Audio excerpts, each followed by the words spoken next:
आखिर क्यों एक कामवाली अपनी मालकिन का दिया कुछ भी खाती नहीं थी।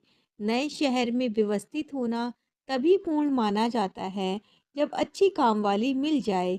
सोनल की तलाश भी आखिरकार पूरी हो ही गई। घर की साफ सफाई और बर्तन के लिए उसने चंदा को रख लिया। कम बोलने वाली साफ सुथरी चंदा का काम बढ़िया था। आज तक उसे कभी भी टोकने की ज़रूरत नहीं पड़ी।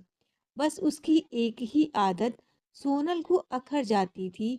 वो जब भी उसे खाने-पीने को कुछ भी देती, वो ना खाने का कोई ना कोई बहाना बनाकर उ उस पर सरका देती। कभी कहती, "दीदी छाला है मुँह में, कुछ निकला नहीं जा रहा।" कभी यूं ही बिना कुछ कहे खाने की वस्तु छोड़ जाती। दूसरे दिन पूछने पर चौंक कर कहती, अरे भूल गई खाना। सोनल कभी सामने ही खाने को इसरार करती तो वो साफ मना कर देती, बहुत जल्दी में हूँ दीदी। कभी कभी तो सीधे ही, ना दीदी मन नहीं, मीठा मुझे पसंद नहीं है। मीठी चाय के लिए उसकी कभी ना नहीं होती, पर साथ में मटरी या नमकीन प्लेट में निकाल कर दो तो एक बार हर नज़र देखकर बोलेगी, खाली चाय ही दे दो दीदी, अभी तो खा नहीं पाऊंगी। चंदा के व्यवहार का विश्लेषण आज सोनल इसीलिए भी कर रही थी क्योंकि आज उसने सुबह नाश्ते में जलेबी मंगवाई।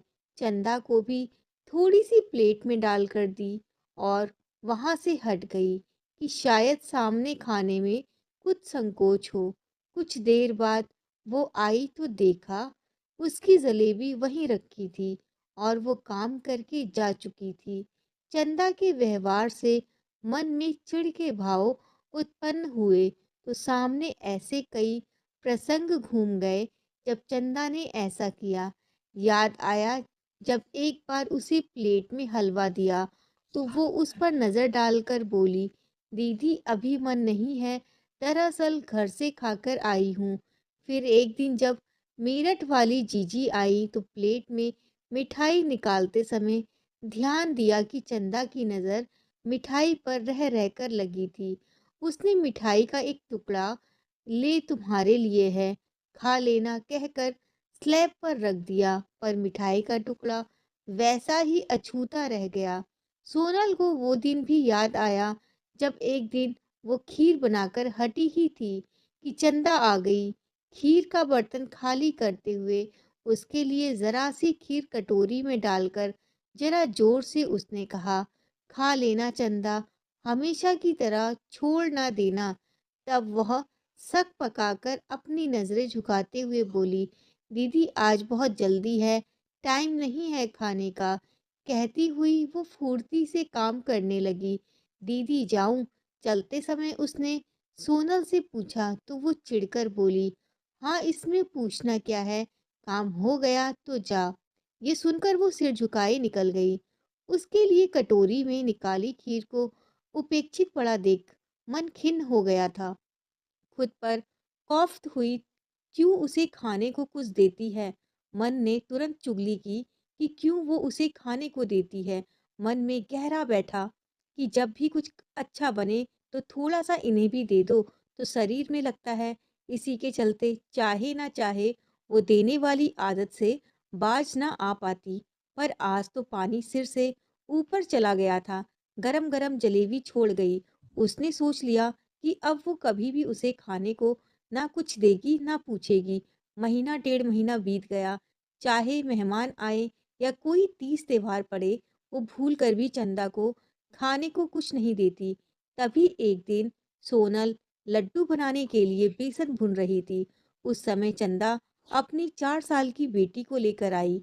दीदी आज इसकी छुट्टी थी तो साथ लाना पड़ा। सोनल के कुछ पूछने के पहले ही उसने सफाई दी और अपनी बेटी को बालकनी में बैठाकर काम पर लग गई। बेसन की सौंधी खुशबू पूरे घर में फैलने लगी तो चंदा की नन्ही बिटिया चंदा से बोली, कितनी अच्छी खुशबू है ना। झाड़ू लगाती चंदा ने अपनी बिटिया को झट से हुड़काया। ये दृश्य ओपन किचन से सोनल को साफ दिखा। चंदा का काम निपटते निपटते बेसन में चीनी, घी सब पड़ गया था, बस लड्डू बांधने बाकी थे। चंदा अपनी बिटिया के साथ जाने को हुई तो सोनल से रहा नहीं गया और पूछ बैठी, तुझे बुरा ना लगे तो इसके लिए 2 लड्डू बाँध दूँ, खा लेगी? ये सुनकर चंदा के चेहरे पर चमक आ गई। बुरा क्यों लगेगा दीदी, बाँध दीजिए, सकुचाते हुए उसने कहा और आराम से बैठ गई। आशा के विपरीत मिले जवाब पर सोनल हैरान रह गई। हाँ में जवाब मिलते ही उसने जल्दी-जल्दी बड़े-बड़े 2 लड्डू बाँधकर उसे प्लेट में डालकर दिए। वो जल्दी-जल्दी अपनी बिटिया को खिलाने लगी। मुझे मीठा पसंद नहीं दीदी, कहने वाली चंदा बीच-बीच में खुद भी लड्डुओं का स्वाद चखती रही। उस दिन के बाद से सोनल ने कभी नहीं कहा, चंदा ये खा लो। वो हमेशा पैकेट में डालकर उसे पकड़ाते हुए कहती, ये लो चंदा, जब फुर्सत हो खा लेना। और आश्चर्य था कि वो भी थैली लपक लेती और कृतज्ञता भरे भाव से उसका अंश भिगो देती। आशा करती हूँ आपको ये कहानी अच्छी लगी होगी। ऐसी ही कहानी को जानने के लिए, सुनने के लिए हमारे चैनल को सब्सक्राइब कर लीजिए, बेल आइकन दबा लीजिए ताकि आपको आगे की वीडियोज़ के लिए नोटिफ़िकेशन मिलता